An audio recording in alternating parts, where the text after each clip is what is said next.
अविनाश डेगस्कर आपल्यासोबत आहेतच। अविनाश, एकाचा मृत्यू झाला या स्फोटामध्ये असं आपण सांगितलं, मात्र जखमींची संख्या नेमकी किती आहे, काही त्याबद्दलची माहिती समजू शकली आहे का? आणि स्फोटानंतर आजूबाजूच्या काही गाड्यांना आग देखील लागलेली होती, ती आग विझवण्यात अग्निशमन दलाला यश आलेलं आहे का? अजिंक्य, माहिती ज्याप्रमाणे मिळते, ज्यावेळेला ब्लास्ट झाला त्यानंतर काही क्षणातच काही जण जखमी झालेले होते।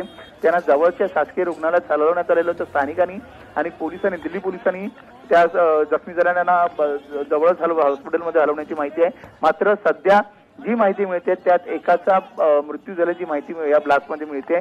त्यासोबत जखमींचा आकडा मात्र अद्याप मिळालेला नाहीये। तो आकडा मोठा असू शकतो, मात्र जागेचा तपास करण्यासाठी इकडे दिल्ली पोलीस दाखल झालेला आहे। त्यासोबत एनएसजीचं आणि एनआयच्या पथकही घटनास्थळी दाखल झालेला आहे आणि बॉम्ब स्क्वॉड आणि तिकडे दाखल झालेला आणि नेमकं कशामुळे झालेला, असा आयडीचा वापर करण्यात आलेला होता का याचा तपास घेत आहेत, किंवा प्रेशर बॉम्बचा वापर करण्यात आलेला होता का याचा तपास घेऊनच पुढील दिल्ली पोलीस माहिती देऊ शकतात। त्याचबरोबर आरडीएक्सचाही वापर इकडे होऊ शकतो। जर दहशतवादी हल्ला असेल किंवा मुंबईसारख्या ठिकाणी अलर्ट राहण्यासाठी गरज असते, त्यासोबत दिल्लीसाठी ठिकाणी मोठ्या प्रमाणात अलर्ट राहण्याची गरज आहे, कारण मुंबईला हे नवीन नाहीये आणि त्यामुळे दिल्लीला या पद्धतीने हल्ला होणे म्हणजे फार मोठी गोष्ट आहे। आणि त्यासोबत लाल किल्ल्यापासून अशी माहिती मिळते की अंदाजे 800 मीटरच्या अंतरावर हा ब्लास्ट झालेला आहे आणि त्यासोबत आजूबाजूच्या परिसरात मोठ्या प्रमाणात आवाज झालेला होता।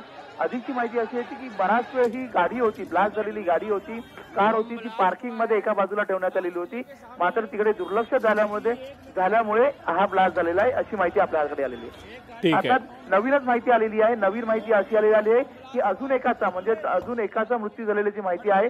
टोटल अद्याप या ब्लास्ट मध्ये 2 जणांचा मृत्यू झालेल्याची माहिती आता पडलेली आहे आणि त्यासोबतच याची तीव्रता मगाशी सांगितल्याप्रमाणे तीव्रता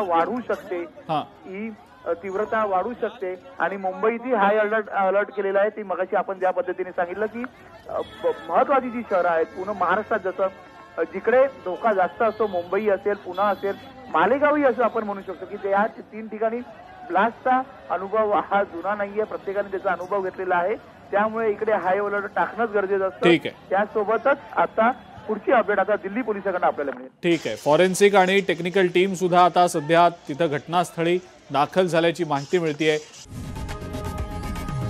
लोकशाही मराठी ऐका, पहा, जागरूक रहा।